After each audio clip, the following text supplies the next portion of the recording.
Bonjour, bonsoir, chers jeunes. Je suis encore une fois de plus très heureux d'être avec vous ce soir pour nos petits enseignements en temps de coronavirus. Comme je l'ai toujours dit, cette maladie n'est pas une fatalité. Elle ne signifie pas la fin de l'apprentissage. Nous devons toujours continuer à apprendre malgré les conditions drastiques dans lesquelles nous nous retrouvons actuellement. Alors, pour l'enseignement de ce soir, le petit enseignement de ce soir, avant de commencer, j'ai d'abord un petit mot comme d'habitude à adresser à l'endroit des parents. Alors chaque parent doit savoir que quand l'enfant se réveille le matin, les plus petits, parce que l'enseignement de base, là nous parlons bien sûr de l'enseignement de base, quand les plus petits se réveillent le matin chaque jour pour aller à l'école, lorsque l'enfant se rend compte que son sac a été bien préparé, le crayon est à l'intérieur, le cahier, sa tenue bien repassée, et le matin, vous voyez que l'enfant est content parce qu'il se sent être accompagné, il n'est pas seul. Il se sent être accompagné. Et lorsqu'il met son sac, vous voyez, il a la joie d'aller à l'école. Cette joie-là est un véritable motif de soulagement pour l'enfant. Cela va le pousser, n'est-ce pas, à ne pas prendre comment on appelle l'école comme étant une charge. Il sera content parce qu'il se rendra compte que finalement il est accompagné. C'est la raison pour laquelle la présence des parents est très utile. Est très utile.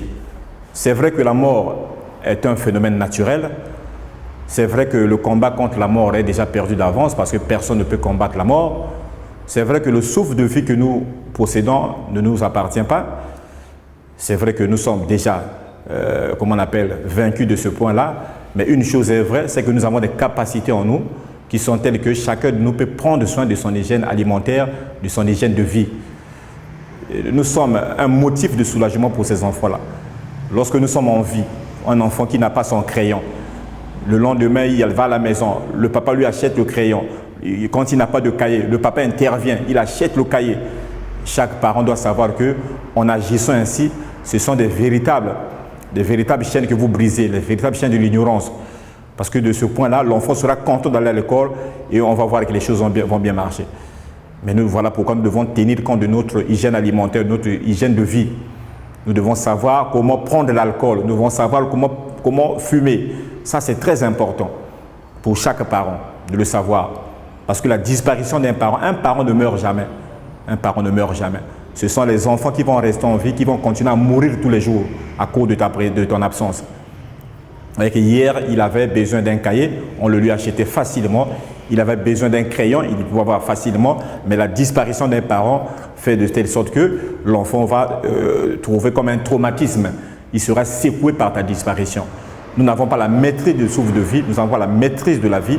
Nous ne pouvons pas combattre contre la mort, mais nous avons des moyens quand même de limiter un certain nombre de choses. On doit faire très attention. Alors si chaque parent, là où tu es à la maison, tu ne trouves aucune raison de vivre, parce que ça se passe, on voit des gens aujourd'hui dépassés par les événements, dépassés par les blessures intérieures, et ils se disent que moi je trouve que la vie n'a plus de sens, il me faut simplement mourir. Non. En tout cas, ce soir, je te dis que tu as une bonne raison de vivre. La bonne raison de vivre, c'est ce sont des enfants qui sont devant toi, ils ont besoin de ton apport. Pendant que dans ta tête, tu penses qu'il faut que tu sois riche, que tu sois millionnaire, que tu sois président ou député, tu as ça dans ta tête, mais les enfants n'ont pas ça dans leur tête. Ce qui importe pour eux, c'est le bout de pain que tu leur donnes chaque matin. Ce qui importe, c'est le petit crayon que tu achètes là. C'est un véritable motif de soulagement. Ils n'ont pas besoin de penser ce que tu penses dans ta tête. Donc, nous devons faire très attention. À 50 ans, un parent ne peut pas prendre le jus à 21 h. Ce n'est pas possible. Quand vous prenez le jus à 21 h, cette quantité, cette dose de sucre qui est dans votre corps sera stagnée et puis ça va conduire à d'autres pathologies que nous connaissons aujourd'hui. La pensée abondante aujourd'hui est devenue un facteur de risque. Vous avez une pensée abondante, alors cela peut conduire également au cancer que nous voyons. Aujourd'hui, nous parlons seulement du diable, on voit la sorcellerie partout, mais nous avons aussi des capacités de nous maintenir en vie. Nous ne vivons pas pour nous-mêmes, mais nous vivons pour tous ceux qui nous sont assujettis. Donc nos plus petits enfants, ils ont besoin de nous, notre présence est très utile. C'est la raison pour laquelle quand tu arrives le soir à la maison, même quand tu n'as rien, tu vois comment ils sont contents de te recevoir à la maison, parce que tu es un motif de soulagement. Donc faisons très attention à notre hygiène de vie, à notre manière de consommer l'alcool, à notre manière de prendre la cigarette, à notre manière de vivre en général. Cela permettra aux enfants, n'est-ce pas, de pouvoir exceller dans leurs études. Alors pour ce soir, nous allons voir une notion très importante, la notion de composé, et comment on appelle, la notion de fonction réciproque. Fonction réciproque. Nous avons déjà entendu parler de cela. Je vais prendre deux petits exemples. Nous avons une fonction f de x, par exemple, égale à 2x plus 3. 2x plus 3. Nous avons une autre fonction que nous notons g de x. G de x égale à x moins 3 divisé par 2. Alors, si je me mets à calculer par exemple f de 2, je me mets à calculer f de 2, je remplace x par 2, ça nous donne 2 fois 2 plus 3, parce que x prend la valeur de 2. Donc on aura 4 plus 3, ce qui veut dire que f de 2 est égal à 7. Voilà, donc nous avons trouvé f de 2 est égal à 7. Maintenant, je vais chercher le g de 7. Et 2, c'est l'antécédent, et donc 7, c'est donc l'image. Maintenant, je vais chercher à calculer g de 7. G de 7, je vais remplacer x par 7 dans la fonction g. J'ai donc 7 moins 3, le tout divisé par 2, ce qui nous donne 4 divisé par 2. Ceci implique que on a g de 7 est égal à 2, parce que 4 divisé par 2, ça donne 2. Donc, qu'est-ce qu'on a constaté? On a constaté que f de 2 est égal à 7. Maintenant, g de 7 est égal à 2. Voilà, je peux prendre un deuxième exemple. Je peux chercher à calculer f. Par exemple, de 4. f de 4. Je remplace x dans 4 dans la fonction f. Alors, ceci est égal à 2 fois 4 plus 3. Voilà. 2 fois 4, ça nous donne donc 8. Donc, on aura 8 plus 3. Voilà. Ce qui veut dire que f de 4 est égal à 11. Voilà. J'ai remplacé x par 4, j'ai trouvé 11. Maintenant, je vais chercher à calculer g de 11. Alors, le g de 11, le 11 que j'avais obtenu comme image, je le remplace dans la fonction g. Donc, ça me donne 11 moins 3, le tout divisé par 2. On sait que 11 moins 3, ça nous donne 8. 8 divisé par 2. Qu'est-ce que nous trouvons? Nous trouvons donc g de 11 est donc égal à 4. Qu'est-ce qu'on a encore trouvé? Nous avons vu qu'en calculant f de 4, nous avons trouvé donc 11. Et en calculant g de 11, nous avons donc trouvé 4. Voilà.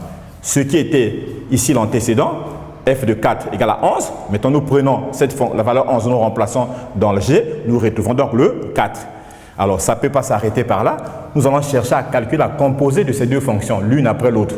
Nous avons vu la composée la fois passée. Alors, le f rend g de x. F rend g de x, c'est comme si on a f. Et on met comme ça, g de x. Voilà.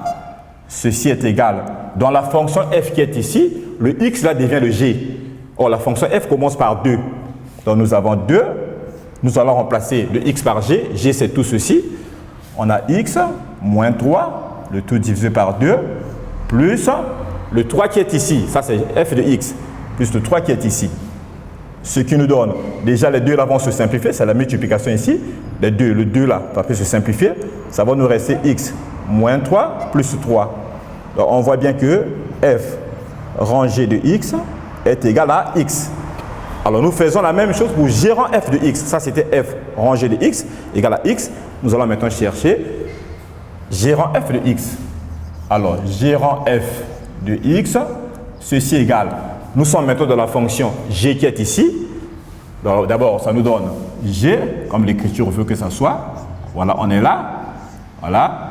Alors, dans la fonction g qui est ici, nous allons remplacer le x par f. Or, le f est là. Donc, cela nous donne, il y a d'abord la barre de fraction. Au dénominateur, il y a 2. Voilà, nous allons remplacer le x là par f. Donc, ça nous donne 2x plus 3. 2x plus 3 et puis moins 3. Parce que le moins 3 qui est ici, ça c'était f de x, et il y a le moins 3 qui est là. Voilà.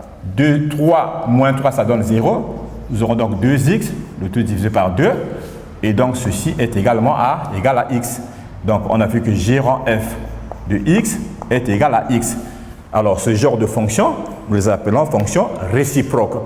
Réciproque, pourquoi? Parce que vous regardez même ici, vous avez de f de 4 est égal à 11. Et quand vous calculez, vous prenez maintenant cette image-là, vous remplacez dans g, vous retrouvez le 4. f de 2 égale à 7. Si vous prenez le 7, vous remplacez dans g, vous retrouvez le 2 qui est au départ. Alors finalement, on s'est rendu compte également que g rang f de x est égal à x. Et puis f rangé de x, ça donne également x. Ce genre de fonctions, on les appelle les fonctions réciproques. Voilà. Ce n'est pas la totalité des mathématiques que nous faisons ici, mais chaque jour, nous essayons un peu de te donner quelque chose pour réveiller ta conscience, pour réveiller les acquis qui sont en toi. On ne fait pas les mathématiques en totalité, ce n'est pas possible. La télévision coûte cher, mais de temps en temps, nous revenons ici pour te donner un certain nombre de choses qui te permettront de se souvenir des notions que tu as acquises depuis un certain moment. Pour ce soir, on va s'arrêter par là. J'ai été très content d'être avec vous. Prochainement, nous allons nous retrouver pour une autre notion. Jusque-là, portez-vous bien. Merci beaucoup, chers jeunes.